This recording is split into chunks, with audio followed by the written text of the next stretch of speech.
অনেক দিন পর প্রায় 2 মাস পর কুমিল্লায় আসলাম আমি। আমার অনেক ভালো লাগতেছে। আর একটু রাতে ঘুরতে ফিরতে বের হলাম ভাই বোনদের সাথে, অনেক ভালো লাগতেছে। না, এর আগে তো দেখিনি আমার। তবে রোজার ঈদে হ্যাঁ, অনেক সুন্দর করে লাইটিং করা হয়েছে, অনেক সুন্দর লাগতেছিল কুমিল্লা, কিন্তু এবারে প্রথমবারই দেখলাম। এত সুন্দর লাগছে, এত মানুষ আসছে, আর কি বলার, এত সুন্দর লাগছে। আমি এসেছি যে একটু একটু আগে এসেছি। সবচেয়ে ভালো লাগছে কোনটা বলতো? এইখানে যে স্টার বসানো, তারপর চাঁদ, আরও বিভিন্ন ডিজাইনের এইসব লাইটিং দেখে নিজেকে অনেক খুশি মনে হচ্ছে। এদিকে অনেক সাজাইছেন, দেখা ভালো লাগছে। এদিকে অনেকেই এরা আসছে, এগুলি ভালো লাগছে। এর আগের বছরে তেমন সাজানো দেখিনি, বাট এবছর আর কি বেশি সাজানো দেখতেছি। নামাজ আদায় করার জন্য তো আমরা অলওয়েজ ঈদগাহে আসি, আমি আর আমার আব্বু আসি, এবারও আসবো ইনশাল্লাহ।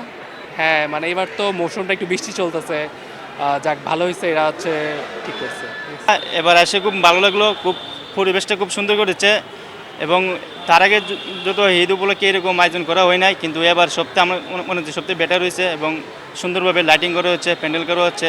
আসলে ঈদ একটা সবার জীবনে একটা আনন্দ রয়ে আসে এবং ঈদটা সবাই শান্তিতে উপভোগ করতে চাই।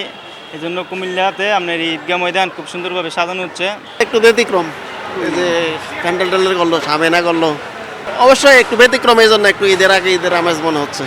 আমরা যখন ওয়েদারটাকে দেখেছি গত 10-12 দিন আগে, আমি ওয়েদারকে ফলো করেছি। তো ঈদুল আজহার দিন ওয়েদারে বৃষ্টি দেখাচ্ছিল।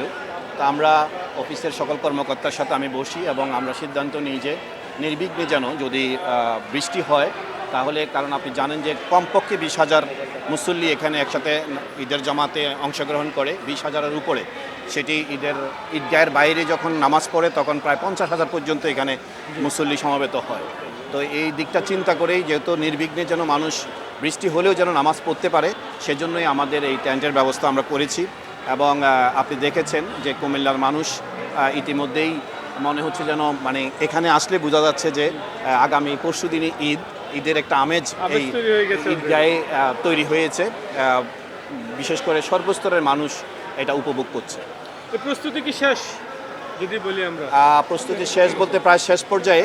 আগামী দিন আমাদের সম্পূর্ণ শেষ হবে, আগামী দিনও কিছু সময় হয়তো লাগবে এটাই কমপ্লিট হতে। টেন্টের কাজ অনেকটাই হয়ে গিয়েছে, সাজসজ্জার কাজ চলছে। সেটি হচ্ছে যেন নির্বিঘ্নে মানুষ নামাজ আদায় করতে পারে। আপনি জানেন যে ঈদুল আজহার দিন ওয়েদারে কিন্তু বৃষ্টি দেখাচ্ছিল, যার কারণে আমরা সিদ্ধান্ত নিয়েছি মানুষ যেন বৃষ্টি হলেও নির্বিঘ্নে এখানে নিশ্চিন্তে এসে এখানে নামাজ আদায় করতে পারে। কারণ ঈদের জামাতে একসাথে হাজার হাজার মুসল্লি নামাজ পড়া, ঈদের জামাত ঈদগাহে গিয়ে পড়া হচ্ছে আমাদের সুন্নত, এটাই হচ্ছে আমাদের নিয়ম। যার কারণে আমাদের এখানে কমপক্ষে 20,000 মুসল্লি একসাথে এখানে ঈদের নামাজ আদায় করবে, সেজন্যই আমাদের এই ব্যবস্থাপনা। এই যে ঈদের একটাই আহ্বান থাকবে, আমরা অনেক সুন্দরভাবে আয়োজন করেছি, আপনারা নিশ্চিন্তে ঈদগাহে চলে আসবেন। ঈদুল আজহার দিন সকাল 8টায় আমাদের ঈদের জামাত অনুষ্ঠিত হবে এবং আপনারা 8টার পূর্বেই চলে আসবেন। বরাবর 8টায় জামাত অনুষ্ঠিত হবে এবং ঈদের দিন বর্জ্য অপসারণে আপনাদের সহযোগিতা কামনা করছি। আপনারা সকলের অবস্থান থেকে আমাদের পরিচ্ছন্নতা কর্মীদেরকে এবং আমাদেরকে সহযোগিতা করবেন। আন্তরিকভাবে সহযোগিতা করলে আমরা যে টার্গেট নিয়েছি সেই টার্গেট অনুযায়ী আমরা 6 থেকে 7 ঘন্টার মধ্যে আমরা কুমিল্লা শহরকে আবার ক্লিন করে ফেলতে পারবো ইনশাআল্লাহ।